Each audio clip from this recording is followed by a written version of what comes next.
But I wanted to start off maybe just with a question, not for you to respond to verbally, but just a more of a internal reflection. And it's also, so the question, let's start with the question. The question is, what do we want from practice? You know, why do we come to the Buddhist Center? Why do we practice? And really, I think to acknowledge that we come for different reasons. We come for different purposes. And I'm just aware at the moment we're looking at the Arya Pariyesana Sutta and themes related to that. So the noble quest. And I'm aware that not everybody comes for the noble quest. Some people come because of friendship. They find the atmosphere really lovely and friendly. You might come to learn to meditate in order to calm down, to release anxiety, or and you might also come because you resonate with Buddhist values, what you know about Buddhist values. So different stages of different interests, different levels of commitment to different people. And for some people who come, maybe not immediately, but for many who come, you want the whole shebang. You want enlightenment, you want awakening. You want to follow the noble quest, the Arya Pariyesana, as far as possible, to the fullest expression of wisdom, compassion. Wanting to awaken perhaps to our fullest potential as human beings. So I think even though we might think we've come because of those other things, the friend, to make friends, to calm the mind down, there are lots of places in which we could do those things. But actually we've all come to a Buddhist center, come to the Shrewsbury Buddhist Center. And this is a place where what's central, to whatever degree we feel sort of able or ready to practice it, this is a place where we help to sort of unfold the noble quest. That's the raison d'etre of this Buddhist center and every other Triratna Buddhist center, probably every other Buddhist center. So I think even when you've come to the center for other reasons, you have come to a Buddhist center. And I think that what that says to me is that there's an opening, there's some sort of opening to that quest, to whatever degree. There's an openness to the mystery of the spiritual life, to the mysteries of life. And there's something very, very beautiful in that, and that we share that in common.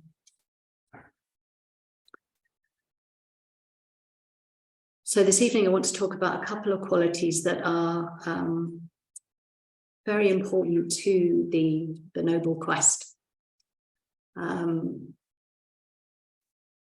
So one of them is called samvega, spiritual urgency, and the other is called pasada, serenity. And they come as a sort of pair, and I'll explain why a bit later. But both are crucial to the path, to the spiritual journey and quest.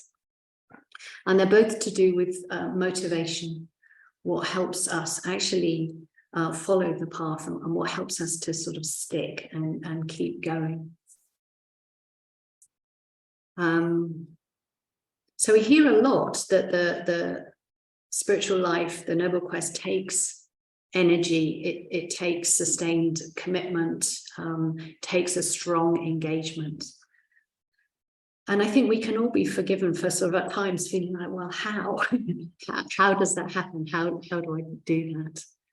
And I think find it helpful, or what actually I remembered in the last couple of days was something Bhante talks about, which is like the enemy of Buddhism. He says the enemy of Buddhism is apathy. That's where that's its weakness, if you like. The weakness of the Dharma is, or of Buddhism is apathy. Interesting, he goes through all the different religions in this talk, where I picked up this fact. And I can only remember Christianity. He says that the weakness of Christianity is literalness. So that the hell is taken literally, God, angels, the devil. There's a sort of literalistic understanding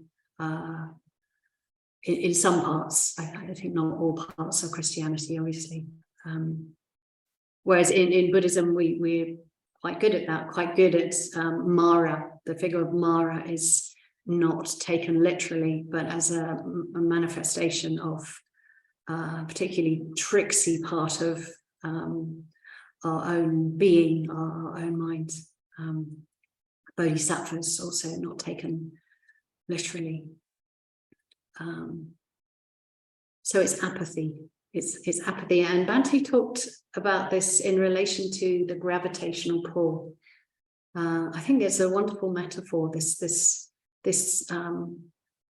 force, if you like, that's pulling us back.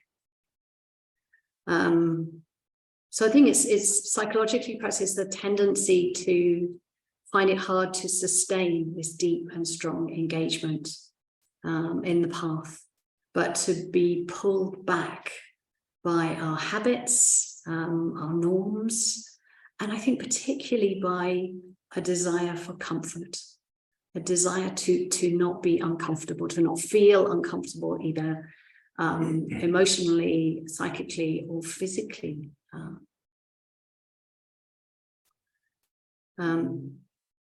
So I think in the spiritual life, we're often sort of fighting our own apathy,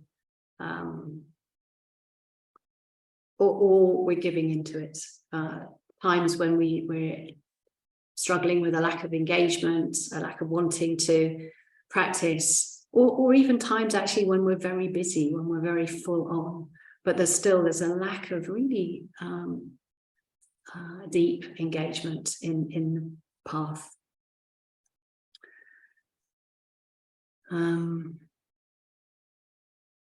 So a few months ago, and if you read my blog, you'll know this already, but a few months ago, I was lying on the sofa. I decided I wanted to read the words of the Buddha more. And so I'd taken, for some reason, I took the biggest book I could find. It wasn't why I took it, but it's just, I've got this book. It's about that wide. It's called the Anguttara Nikaya, and it's got 1,700 pages of suttas, discourses by the Buddha. It's got another 300 or 400 pages of notes and a 50 or 70 page introduction. So it's substantial. And it weighs a lot. So I was actually lying down so that I could prop it up because I couldn't sort of hold it to read it. So I was lying on the sofa reading the Anguttara Nikaya. And I'd only just started. I wasn't that far in. But I heard this voice, and it wasn't like I had a thought that was, it actually sounded like a bit of a booming voice in my ear. And it said, you think you're doing enough for deep insight to arise, but you're not. You still think you've got time, but you're wasting it. I was like, oh, okay. Oh. And it didn't feel like a judgmental finger wagging. It felt like, well, it felt thrilling, actually. It felt liberating and thrilling because I knew it was true. I knew actually that I was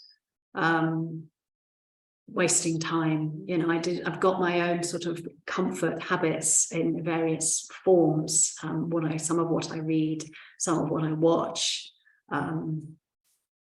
my perfect evening full of foodie treats and a nice something to watch. And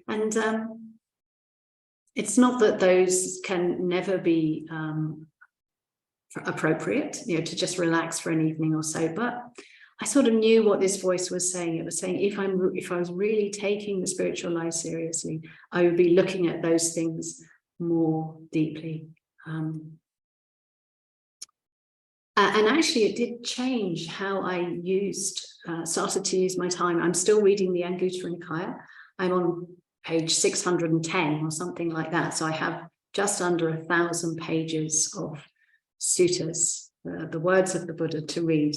And I'm still enjoying it. Sometimes it's very repetitive, some of you will know, but it's also the words of the Buddha as close to the words of the Buddha as we have. We can never know, of course. But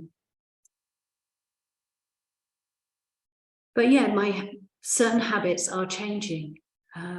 It's not happening all at once. There was a little bit of this very strong aliveness to this, the need to change habits. And now they're actually happening, as I say, bit by bit, but I do feel like there is movement there. And what felt alive to me in those moments on the sofa was this quality of samvega. I recognize that for what it was: spiritual urgency. A desire to practice, to stop swanning about, but to get down to it now, right now. And there was a bit of a something that goes along with samvega, and I will go into a big definition of it, but what goes along with it is this understanding that time is not unlimited. That death could come at any moment. And even if death's not coming in this particular moment, I'm 61, I have maybe 10 or 15 good years. And who knows, what will happen in terms of mental ability to string sentences together or to sort of think clearly over that time, and physically to be able to to not be in too much pain, or to not have various restrictions on physical and mental abilities. Okay, so I want to go into samvega. Three things about samvega, and I'm drawing from a talk that an order member called Kula Prabha gave, which is on Free Buddhist Audio, and she was referring to a Theravada monk called Thanissaro. So I borrowed somewhat from these two people.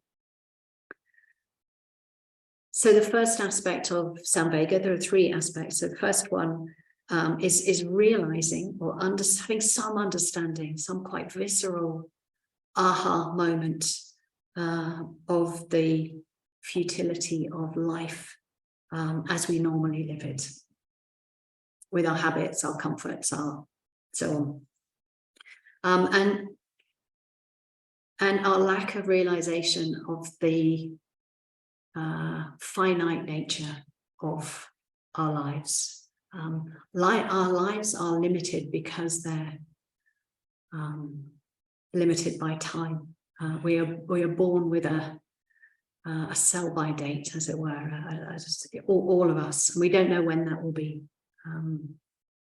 So samvega, this first aspect, helps us sort of understand that a little bit more. Futility of life as we're living it, and that we're not really addressing the facts of life as the Buddha saw them. The facts of old age, sickness, and death. And so sometimes samvega can have a bit of a sense of shock or even dismay, Thanissaro says, at this realization. It's a bit of a disturbing thing to realize, or it can be. We can have the feeling of, what's my life been about? So the literal meaning of Samvega is associated strongly with fear and trembling. And that's in response to, if you like, the lion's roar that the Buddha was sometimes said to her when he gave particular teachings. It would be like a lion roaring, the power and the nature of the talks and the teachings. So his teachings on old age suffering, old age sickness and death, the teachings on dukkha are lion's roar. So Samvega is a sort of trembling or fear in relation to that truth, if you like, that truth. It means it really goes in and we really get it in that moment. So it's not a negative sort of fear. I'm sort of reminded of something that if on the face of it has absolutely nothing to do with this, but it's coming into my mind, so I'm going to tell you anyway. I used to work in nurseries, and I worked with toddlers, and sometimes it was quite hard to get them to do what you wanted them to do, particularly after lunch. They would all have a lie down. There were about 15 of them, and 2 or 3 of us, usually 2 of us, trying to put them to bed because someone had gone off on their lunch break. And I worked with someone who had a really big voice, and at times she would play with this voice. She'd say, "What do you think you're doing? Get on those beds right now." They would all go like this. They would all tremble. And say, "Oh." So it had an effect, and you could say, but they weren't actually scared, but they would scurry down to their little beds that were like on the floor, and then we would get down there with them and we'd pat them to sleep. Anyway, it reminded me of that, this fear and trembling that's not really fearful, but it opens us up to the truth of something. So I wanted to just drop in here that it is Parinirvana Festival Day this weekend on Sunday. We celebrate the Buddha's death, his Parinirvana. And it's a real opportunity, I think, to connect with spiritual urgency, with Samvega. Many of you will know this, but we remember people close to us during the year who've died, or particularly during the last year. And we sort of get retouched by our love for them and our sadness, perhaps, around their passing. So in those two things, that being retouched by love and loss, there's a chance to connect with impermanence, and also a chance to connect with the fact that we too will die.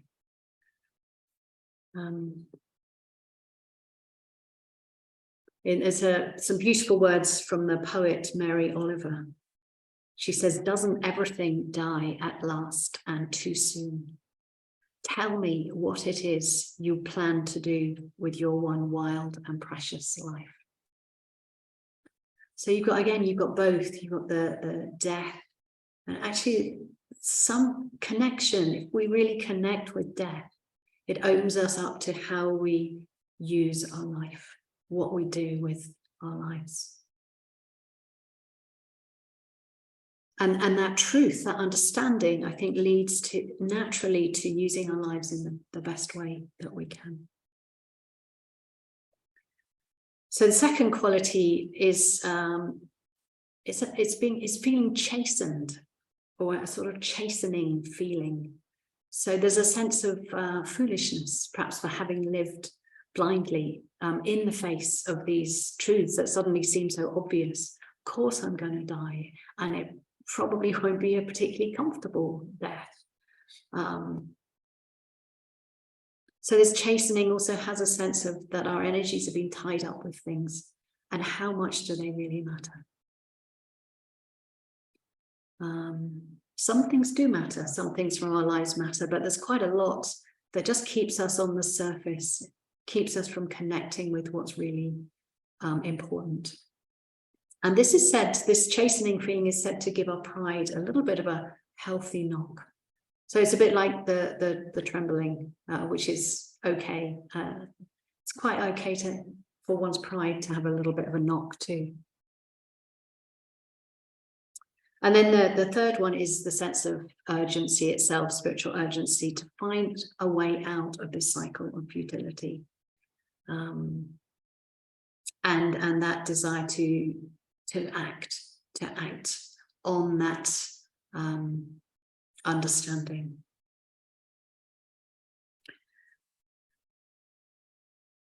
So understanding the need for samvega helps us not fall prey to apathy. I think that's probably quite obvious.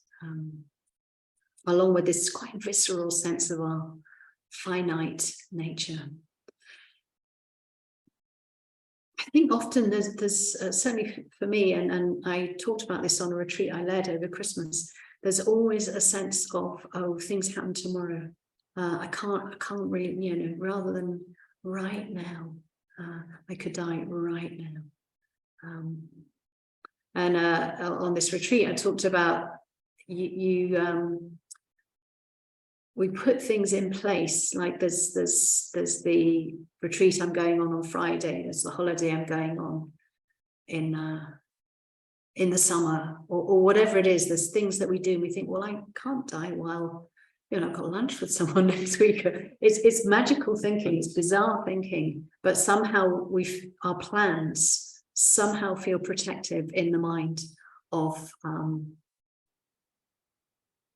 and help us keep death at bay in some way.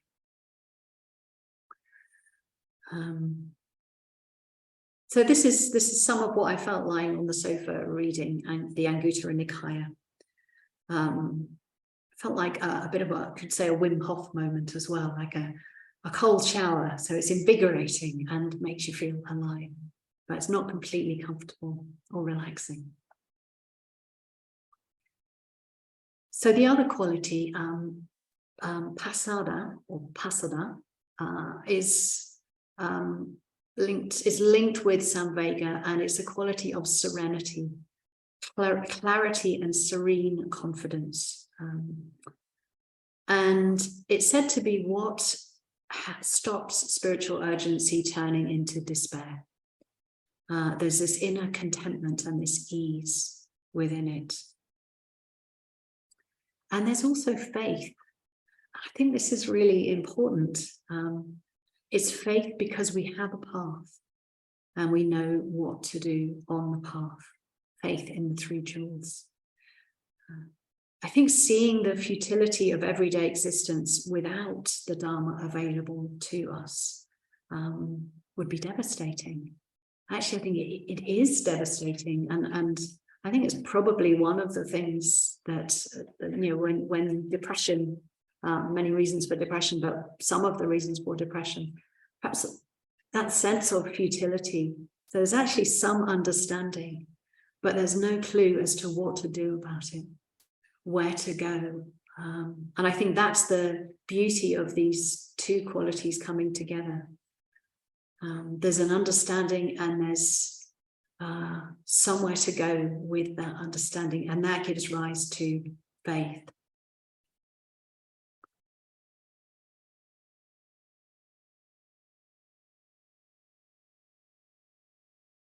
I once heard pasada being described as doing what needs to be done. And serenity comes from that, I think. It comes from not resisting or putting off, especially things that we would rather not do. So we don't necessarily enjoy doing some things, but actually it often feels better just to, okay, I'm just going to get on and do this. Because resistance itself can feel quite uncomfortable.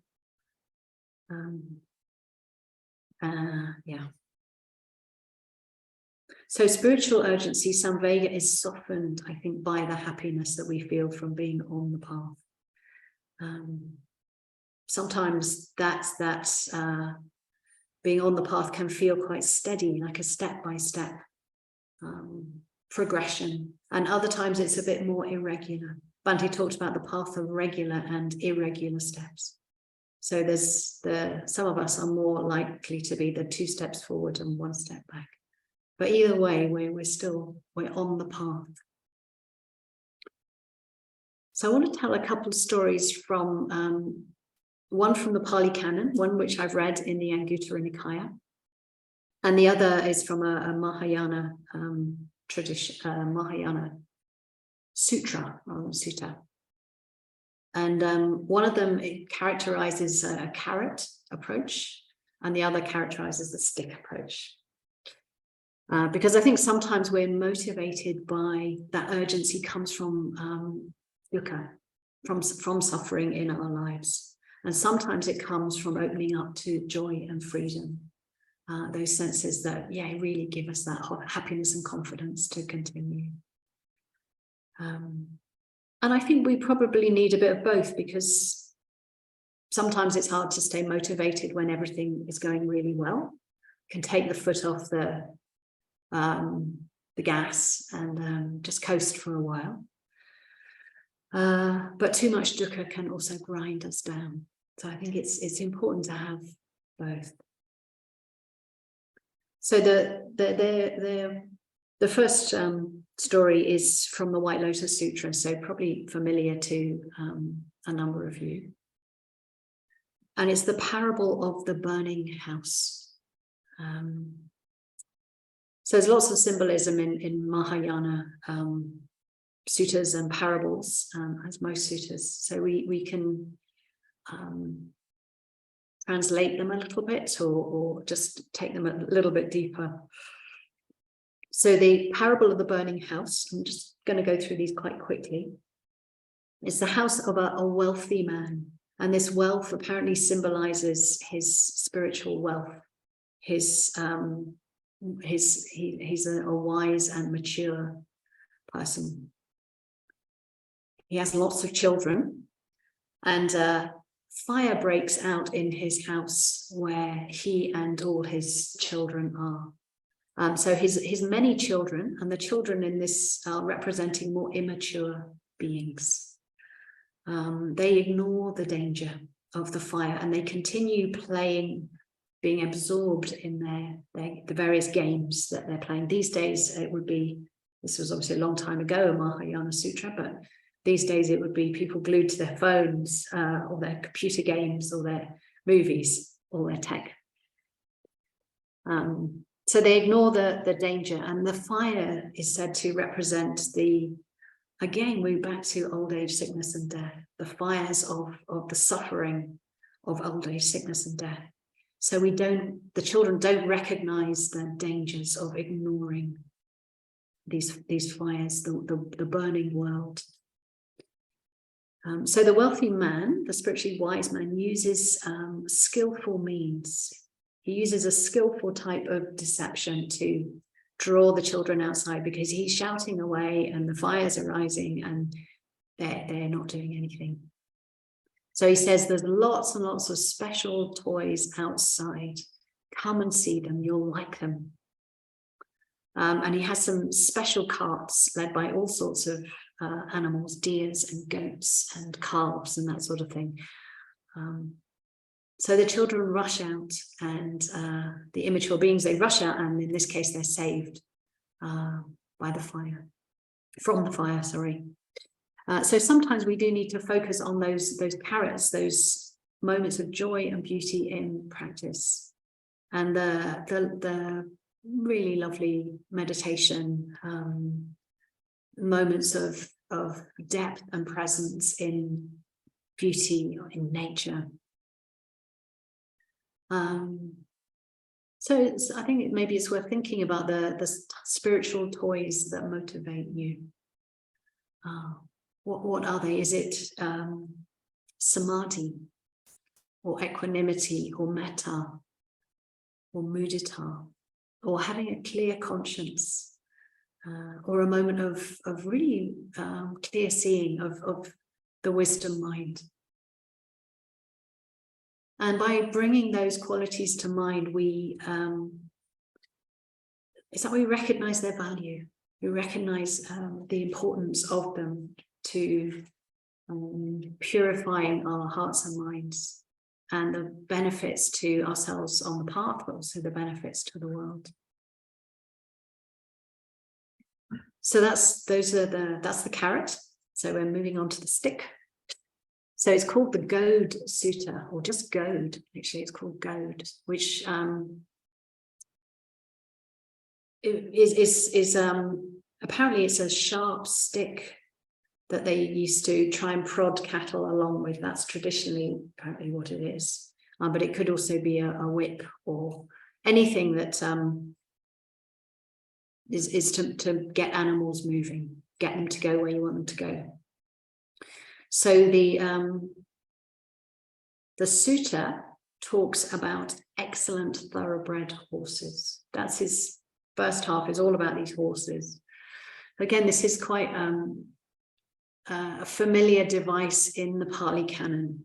The Buddha talks about horses or cows or goats or something, and then he uses the metaphor to carry on. He then talks about persons, people, or bhikkhus. It varies.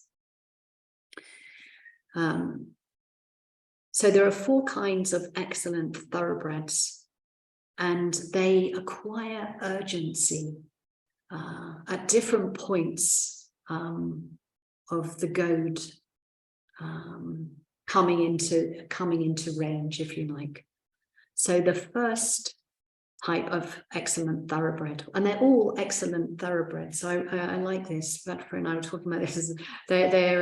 It's not that one is better than the other, actually, but so the first one acquires urgency when it sees the shadow of the goad, just the shadow, and it thinks, what does my trainer want me to do today? How can I satisfy him?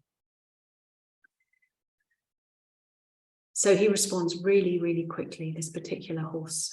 Then the next one responds not through the shadow of the goad, but when his hairs are touched by the goad. He then thinks, what does my trainer want from me today? The third excellent thoroughbred horse doesn't acquire urgency until his hide is struck by the goad. And the fourth doesn't acquire urgency. He acquires urgency only when his bone is struck by the goad. So it really goes right to the bone. So it's, doesn't sound very nice. But it's a lot of suffering. I'll actually read that bit because I quite get a sense. So this is the fourth one. Again, one kind of excellent thoroughbred horse is not stirred, nor does it acquire a sense of urgency as soon as it sees the shadow of the goad, nor when its hairs are struck by the goad, nor when its hide is struck by the goad. But it is stirred and acquires a sense of urgency when its bone is struck by the goad, thinking, what task now will my trainer set for me today? What can I do to satisfy him? Such is one kind of excellent thoroughbred horse. This is the fourth kind of excellent thoroughbred horse found existing in the world. So then the Buddha goes on to the excellent thoroughbred persons existing in the world.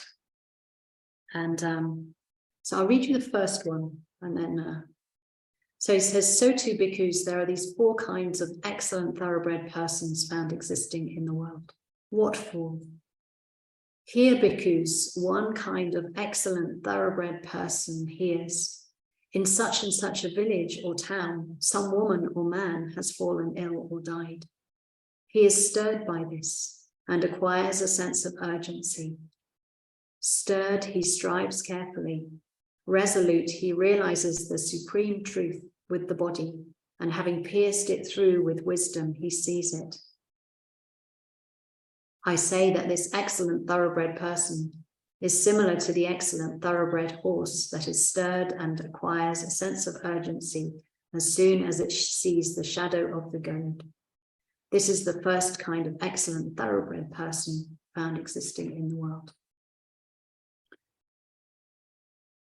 So he goes on to compare the thoroughbred horses with the thoroughbred people.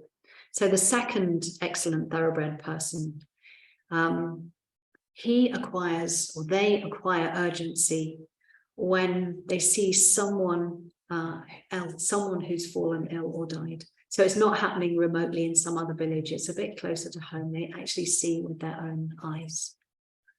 And then the next person doesn't acquire urgency until they see a relative or family member who's falling sick or they died. And then the fourth person, they don't acquire a sense of urgency until they're really suffering, till they themselves are experiencing stricken, racking pains, the description goes. They then acquire urgency. So it's really about differing degrees of suffering, how close to home it is or how far it is, as to when we're able to sort of really take in that this is true, this is happening. This is the truth of dukkha, and there's some understanding.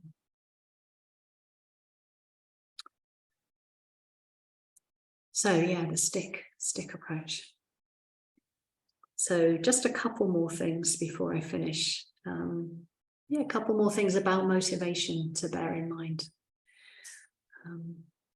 So there will be times, it's inevitable, there will be times when we lose motivation, when there's no sense of urgency. And I think it's important that we don't worry about that. We can be clear what's happened. We can be clear that there's no sense of urgency in me right now. But try not to judge or get into guilt or shame about that, or doubt. Because of what I think we can do in those moments, if we really clearly know, okay, I don't feel that I'm at all bothered really about my practice in this very moment. Okay, so recognize that. But try and keep a thread of practice going without forcing. Try and recognize perhaps what you already do, even if the energy feels a bit low and you don't feel raring to go, but you may still be doing more than you recognize. May still be meditating every day or most days. You may still be practicing the precepts, practicing kindness, practicing generosity, truthfulness. One other thing I think we can do is recognize the degree that friendliness is present in us. And there's a well-known incident in Bante's life where he's sharing a panel. He's on a panel with amongst other teachers, Thich Nhat Hanh, and there's a comment made about being happy. I think it's Thich Nhat Hanh who says it, but we can always be happy. And Bante says, I'm not so sure, it's one teacher criticizing another, which is perhaps not that great, but he says, we can't always be happy, Bante says, but we can always be friendly.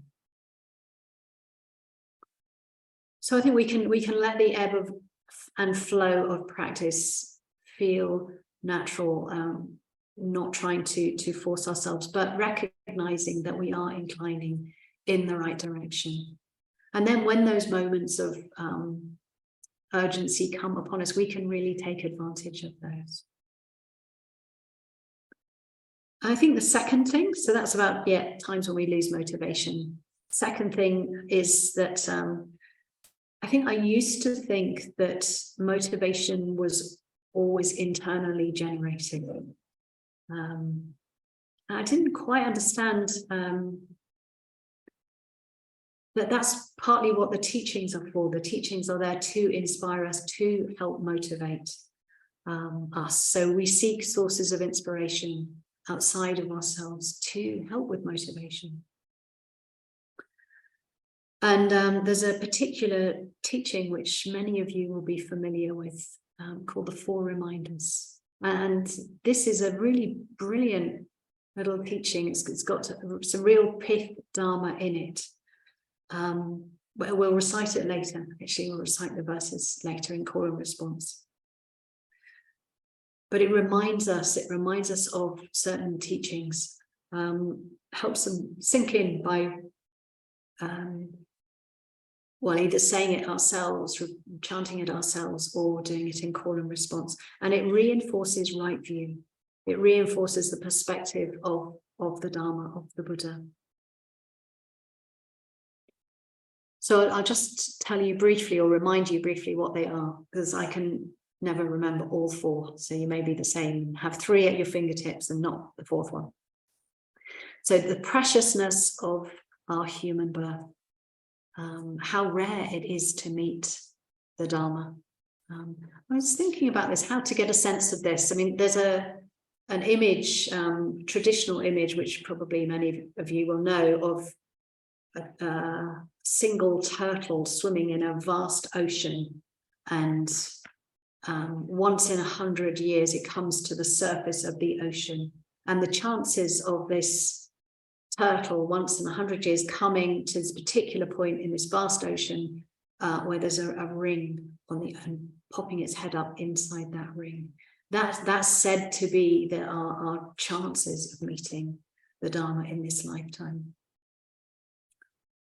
But I was thinking about it another way, and thinking about the number of people I know outside the Sangha, which isn't a great deal, I have to confess, because I've been in the Sangha for 38 years, since I was 23. So most of the people that I know are practicing. But I was just thinking about the people that I know, which are mostly family, my family, Vajradevi's family.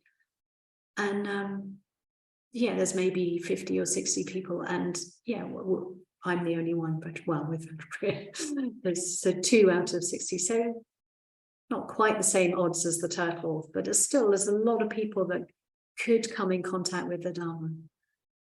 But for one reason or another, it's not what they want to do. It's not their choice.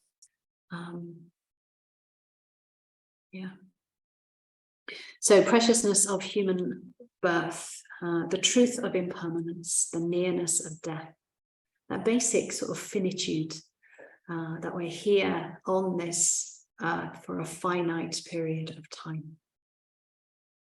And then the third one, the truth of karma, the teaching of conditionality, and the really understanding that our actions have consequences. Subhuti has said that he thinks if we reflected more on karma and conditionality, it would have a very, very big effect on our practice, a really deepening effect. And then the final one is the dangers and defects of samsara. So we may have a good life. You may feel we have a good life, but you only have to look at the news to know that many, many, many, many other people experience a lot of suffering in their lives. And we too it's most likely that we also will. And that's built into samsara. It's never going to be possible to have a perfect life. So these 4 truths, I think, can be really helpful to reflect on. So I wanted to leave it there, and maybe just leave you with some questions. You may want to talk about other things that I've talked about, or things that have been sparked off for you. But questions for small groups: how do you relate to samvega, to spiritual urgency, in the way that I talked about it?